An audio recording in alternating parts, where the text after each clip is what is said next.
त्यांच्या देशीचा एक आमदार, त्याला विचारलं काय चाललंय, म्हणे काल म्हणे झाड पडलं ना ते, त्याच्यात एक माणूस गेला, ते त्याच्यावरती चर्चा झाली. आज तो ते गटारातला जो मुलगा पडला त्याच्यावरती चर्चा झाली आणि हसतायत. भावना शून्य. आणि भावना शून्य एवढ्यासाठीच कारण तुम्हाला किंमत नाही.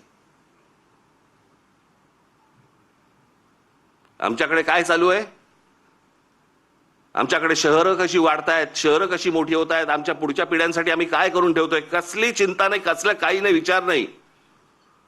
खासदार फोडता येतोय का, आमदार फोडता येतोय का, नगरसेवक फोडता येतोय का, आमची सत्ता टिकते का, याच्यावरती फक्त आमच्याकडे महाराष्ट्रात चर्चा सुरू आहे.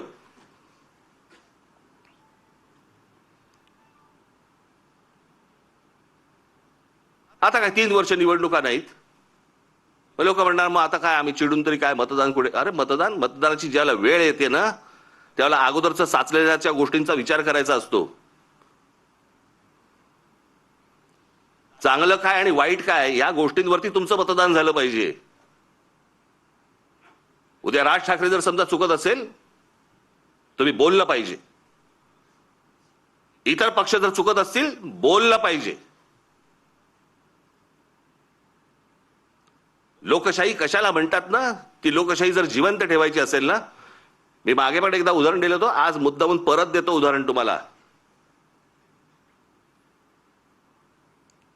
ज्यावेळेला दुसरं महायुद्ध ज्यावेळेला संपलं ना, ते संपल्यानंतर सगळी वाहवा झाली. इंग्लंडची वाहवा झाली, विन्स्टन चर्चिलची वाहवा झाली. विन्स्टन चर्चिलचं ते एक फेमस त्याची ती मुद्रा होती हाताची, वी फॉर विक्टरी. त्याच्यामध्ये फक्त वी फॉर विक्टरी नव्हतं, वी फॉर विन्स्टन पण होतं, विन्स्टन चर्चिल.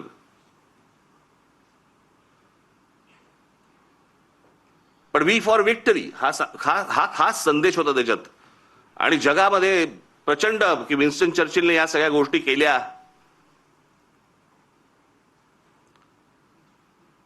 आठ महिन्यांनी निवडणुका झाल्या आणि 8 महिन्यांनी निवडणुका झाल्यानंतर विन्स्टन चर्चिल आणि त्यांचा पक्ष हरला. इंग्लंडमध्ये विन्स्टन चर्चिल आणि त्यांचा पक्ष हरला. ज्याच्या नावावरती दुसरं महायुद्ध जिंकून दिल्याची गोष्ट होती तो 8 महिन्यानंतर निवडणुकीमध्ये हरला.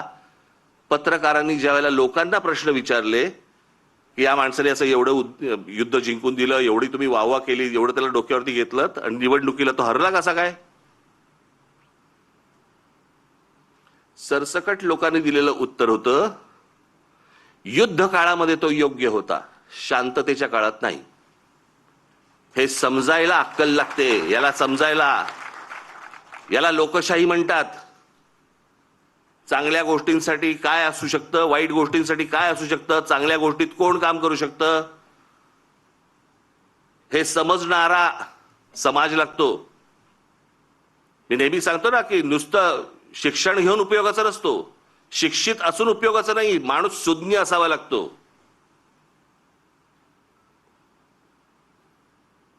आमच्या बहिणाबाई चौधरी शिकलेल्या नव्हत्या, पण त्या ज्या बोलून गेल्या, आधी हाताला चटके तेव्हा मिळते भाकर, ह्या बोलून गेल्या ना, त्याला सुज्ञ लागतो माणूस, सुज्ञ.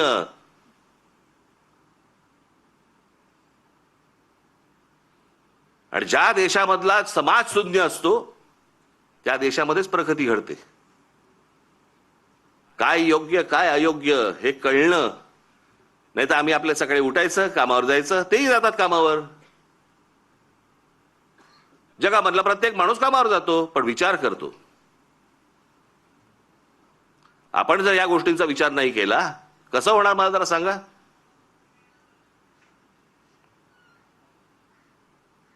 आज खरं तर मुख्यमंत्र्यांनी ही गोष्ट सांगायला पाहिजे होती की बाबा मी त्याच्यामध्ये लक्ष घालतो आणि ज्यांनी चुका केल्या असतील त्यांच्यावरती मी इन्क्वायरी लावतो. ते राहिलं बाजूला. याच्यामध्ये जो राजकारण करेल त्याला मी बघून घेईन. बघून काय घेईन. सुसंस्कृत महाराष्ट्राचा मुख्यमंत्री आहे, विधानसभेमध्ये बघून घेईनची कुठची भाषा आली.